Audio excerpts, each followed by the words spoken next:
Bonjour à tous et bienvenue dans cette nouvelle vidéo. Aujourd'hui, on va voir 8 méthodes qui vont changer radicalement ta manière de réviser. L'objectif de cette vidéo, c'est vraiment de t'aider à changer ta méthode actuelle de travail pour réussir à obtenir des meilleures notes tout en travaillant moins. J'ai eu beaucoup de retours d'étudiants qui me disaient « Je suis dans une situation où je travaille beaucoup et j'aimerais me consacrer un peu de temps pour ma vie sociale, pour ma vie personnelle et j'arrive pas à augmenter durablement mes notes. » Ou alors, il y a aussi le cas de l'étudiant qui travaille un petit peu mais qui n'arrive pas à dépasser la moyenne.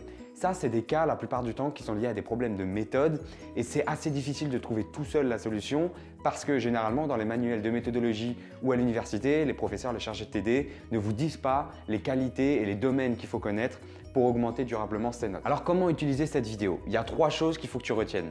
D'abord, les conseils que je vais donner, les 8 méthodes que je vais donner, elles sont cumulatives.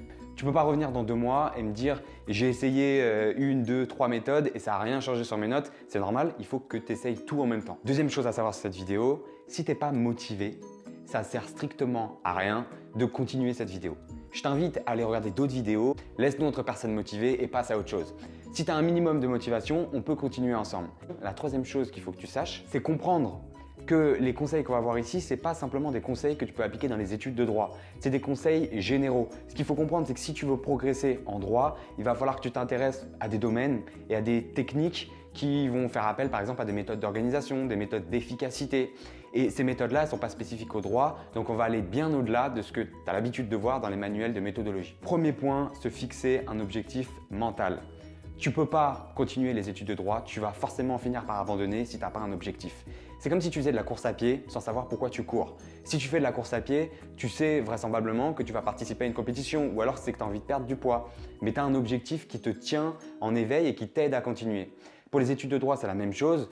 Dans la mesure où c'est des études qui sont quand même assez difficiles, il y a des moments où tu vas devoir sacrifier des soirées, peut-être même une partie de tes vacances quand tu auras des partiels. Donc si tu n'as pas un objectif en tête, ça ne sert à rien de continuer. C'est un facteur de motivation extrêmement puissant.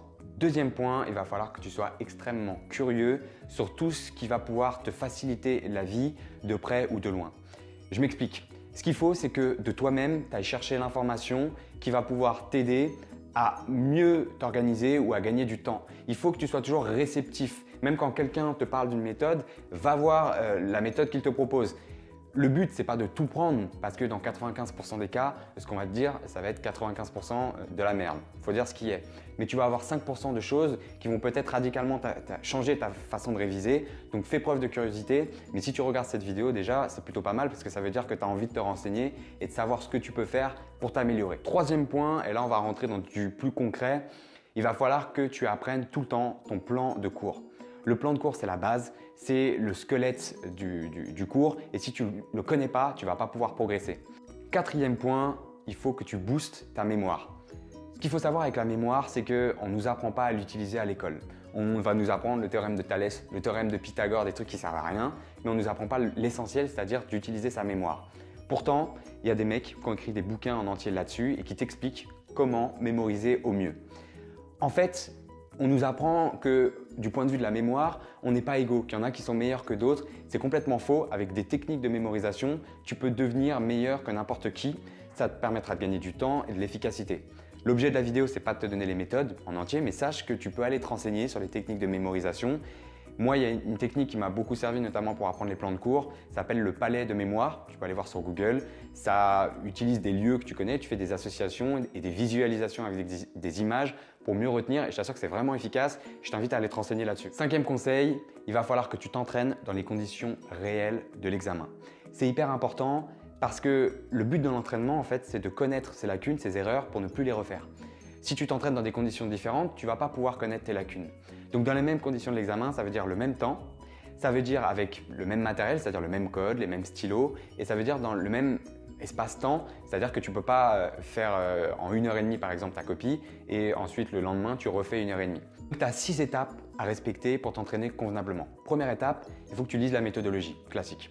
Deuxième étape, il va falloir que tu t'entraînes dans les conditions réelles de l'examen, on vient d'en parler. Troisième étape, il va falloir que tu obtiennes une correction détaillée. C'est à ce stade-là que c'est le plus important. Là, il va falloir que tu tiennes compte d'abord des erreurs que tu peux repérer toi-même, c'est-à-dire est-ce que par exemple tu dépasses systématiquement le temps requis pour rédiger ton examen. Si c'est le cas, il va falloir que tu trouves des méthodes pour améliorer ton temps. Et ça, il y a plein de méthodes, mais au moins tu es fixé. Le deuxième point, et ça tu ne pourras jamais le savoir tout seul, c'est quels sont tes problèmes au niveau du fond. Et ça, seule une correction détaillée peut te le dire. Donc j'espère pour toi, et ce n'est pas le cas de tous les chargés de TD, mais que tu auras une correction à peu près détaillée pour comprendre ce qui ne va pas. N'hésite pas à aller poser des questions aux chargés de TD. Sinon, l'autre solution qui reste, c'est de prendre des cours particuliers ou au moins pour avoir des corrections de copie pour comprendre ce qui ne va pas. Et je t'assure que c'est cette étape-là qui te fera progresser considérablement. Quatrième étape, il va falloir que tu prennes conscience de ces erreurs, absolument. Que tu ne les nies pas, que tu dises « ouais, j'avoue, j'ai un problème à ce niveau-là » et que tu recherches des solutions. Une fois que tu as les solutions, tu les testes sur une prochaine épreuve et normalement, au bout de 3-4 épreuves, tu verras que tu auras réglé toutes tes lacunes et que tes notes peuvent passer véritablement de 7 sur 20 à 14 sur 20. C'est possible, ça m'est arrivé et c'est arrivé à d'autres étudiants. Sixième point, il faut que tu gagnes du temps au maximum pour te distinguer de la masse des étudiants. Ce qui change d'un étudiant banal à un étudiant qui a des bonnes notes, la plupart du temps, c'est les méthodes d'organisation et d'efficacité. Tu as plein de méthodes pour gagner du temps. C'est une méthode qui s'appelle le principe de Pareto. Et selon ce principe, qui s'appelle aussi principe des 80-20, en fait, ça nous dit que dans 80% des effets sont produits par 20% des causes. Ça signifie qu'il va falloir que toi, tu te concentres sur les 20% du moment où tu es le plus efficace et que tu essayes d'identifier les 80% de moments où tu n'es pas efficace. Ce principe, il peut se cumuler avec un autre principe qui est la loi de Parkinson. C'est une loi qui nous dit en fait que le travail va s'étendre pendant tout le temps disponible pour réaliser ce travail. Concrètement, si tu te fixes 2 jours pour faire une fiche, tu vas utiliser ces 2 jours. Vois si c'est possible de réduire cet espace et fixe-toi 1 jour au lieu de 2 jours. Et la plupart du temps, tu verras que tu seras plus efficace pour accomplir cette tâche-là. Si tu veux en savoir plus, je t'invite à aller voir sur Google, il y a plein d'articles dessus, de mecs qui l'ont bien expliqué. Septième conseil, conseil fondamental, surtout ne va pas faire d'impasse. Ça, tu ne peux pas faire pire. Il y a une solution qui peut être bonne, c'est de se dire je vais essayer d'obtenir une super bonne note dans telle matière pour compenser une matière où je ne suis pas bon. Ça, ok, c'est possible. Mais tu ne peux pas te dire je vais faire complètement une impasse sur une matière. Ça peut ruiner 95% de tes efforts pour voilà, 1 heure de partiel où tu as fait une impasse complète et tu peux rater complètement, ne pas valider ton semestre à cause de ça, ça serait dommage. Huitième et dernier conseil, conseil extrêmement important, il va falloir que vous créez vos propres systèmes. Il va falloir que de vous-même, vous trouviez des moyens de mieux vous organiser. Et ça, il y a plusieurs méthodes. Vous pouvez trouver des outils numériques. Des outils numériques, je vous invite à utiliser, si vous ne connaissez pas un logiciel qui s'appelle Evernote.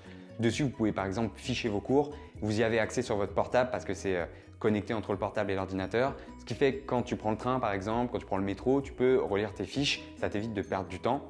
Et tu peux aussi partager sur cette application les prises de notes, tes cours avec un cercle d'amis.